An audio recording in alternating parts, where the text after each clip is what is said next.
look at that from this going on from this point onwards, you are going to produce good results, and it's very important, very important. Proverbs 18 verse 21 in the King James Bible. Just grab Proverbs 18 verse 21 in the King James Bible.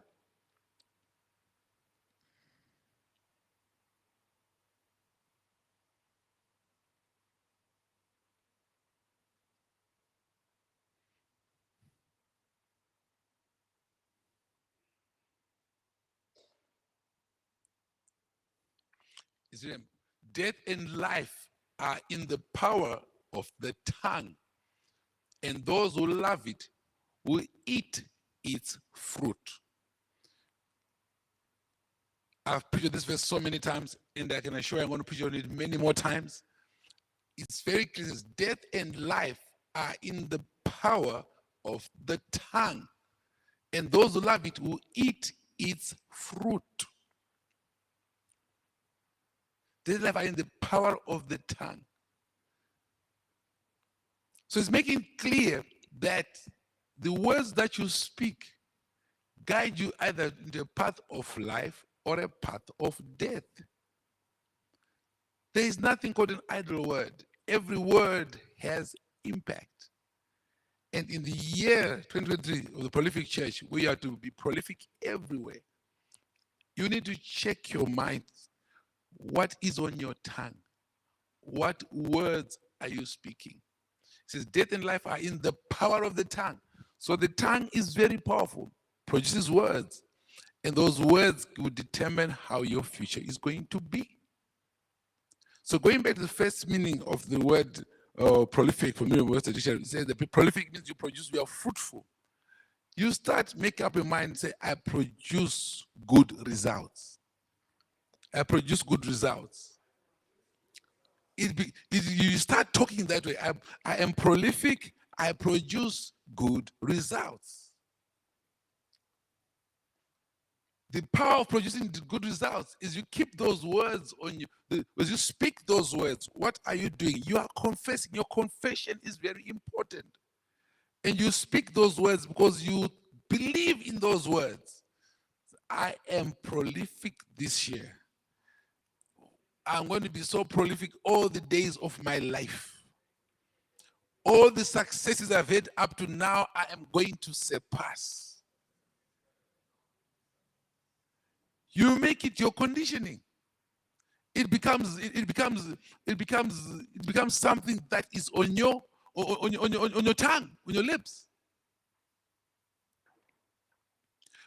One of the things that I enjoy doing sometimes just sitting out in nature and listening to the birds making their sounds. I don't know if you've ever done it. Different birds have got different sounds. Some are very sweet, some are very nice. And I just sit, and if you are a bird expert, and I'm not a bird expert, but if you're a bird expert, you'll be able to tell from the birds, from the way they're what? From the way they are, they're making their sounds. So I ask you, as you speak the words that come off your tongue, what are they prolific in doing? They become your identity. They become your identity. Are you speaking words that identify with producing good results? Very, very important.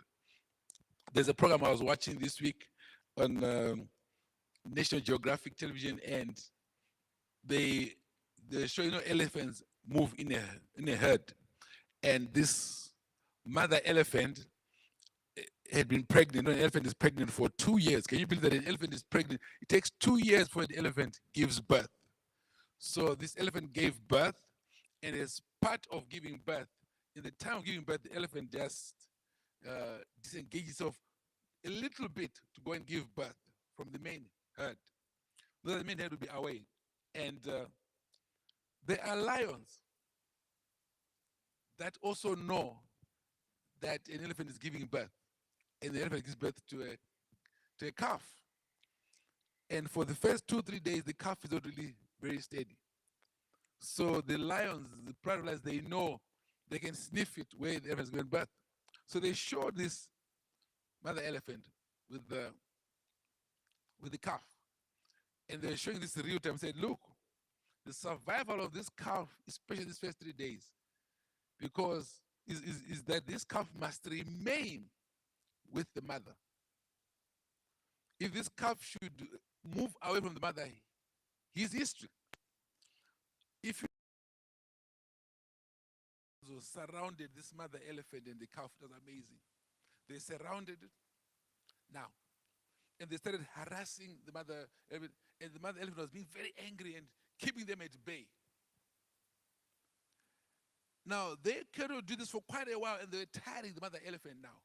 And you could see that this baby, this calf, still didn't know what was going on because it's just 2-3 days old. Then the mother elephant realized, hey, I'm getting tired. And this was amazing. She started making some sounds that are going to the trunk. And these sounds were not loud, but they were able to pick them up on the microphones that they were using.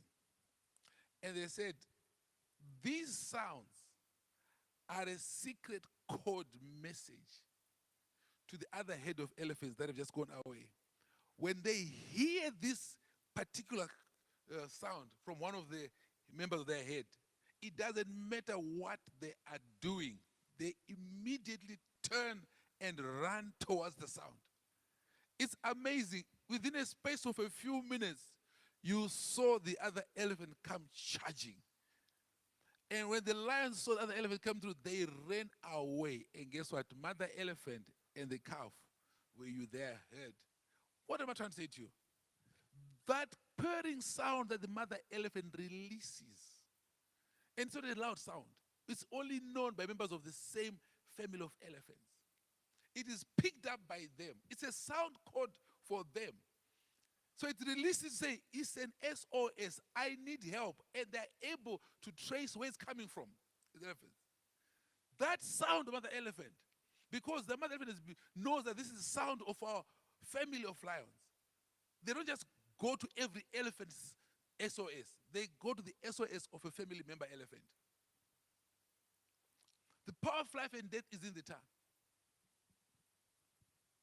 I ask you, ask yourself, when you speak those words that are coming off your tongue, are you setting yourself up to be prolific to produce good results?